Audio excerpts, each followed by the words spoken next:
Hey, what's up everybody? Welcome back. Erkin Ablaz YouTube kanalına hoş geldiniz. Yo'qolib ketdim. 1-2 oy, bir qancha bo'lib qoldi yo'qolib ketdim. Bugun qaytadan kamerani qo'limga oldim, qaytadan tripodlarni qo'limga oldim. Bundan keyin davomli videolar ishlashni, vloglarni tortishni qaror qildim. Hozir men sizlarga Kanada Torontodan, ya'ni Toronto shahridan salom yo'llayapman.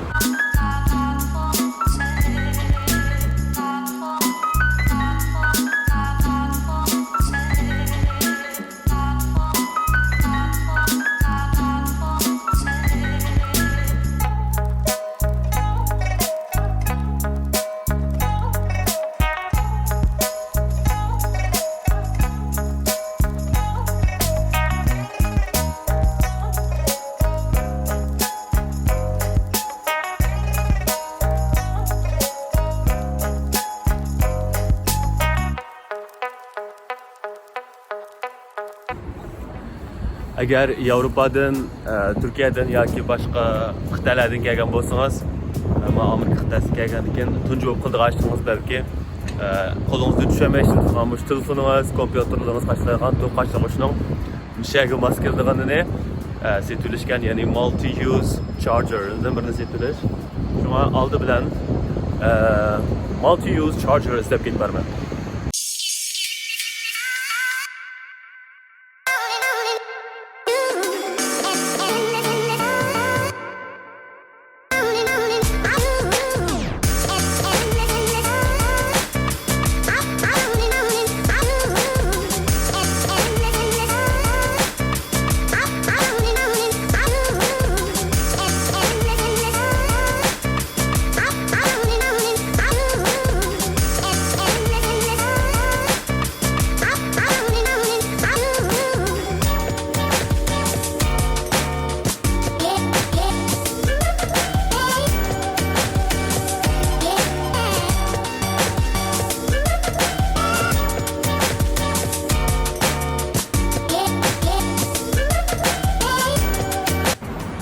Ko'p qilib to'qashliq ishni bo'lgandan keyin menimcha andan keyin birinchi bo'lib qildirishingiz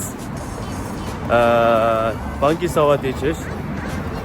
Banki savat yechish bo'libmi, mush Amerika qit'asi tavasida yoki kelib ketib yurmay yoki bir mazgil qolib turmay yoki bundan keyin jiroqlarni o'ylasangiz kelgusi bir narsani buni olib qilishim mumkin deydiganishingiz bo'lsa, eng yaxshisi banki savatdan bir narsangiz bor ekan.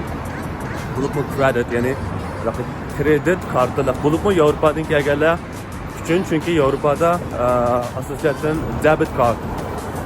Banki saati debit kart işletilir normalde. Hiç kimde bir kredi kartı. Öyle çoğun bir işler için kredi çekmişsiniz lan normalde hem adamın işletilir şu debit kart. Miyadem de asosiyatan kredi kart işletirken. Şunun için zor oturmuş hem kolay olsun hem kelgüsünce uzakla oynayman desiniz. İşledim banki saatini bana çıkıyorsunuz orada. Aslında banki savcısının aldığında qildirishimiz o'shani yerlik bir telefon nomerini ilishgan. Telefon nomeri bo'lgancha adam telefoningizni normal ishlatalaysiz ham. To'g'ri har jihatlardan aptikuldek qolaylik qildi. Shuning uchun hozir telefon nomerini bilish uchun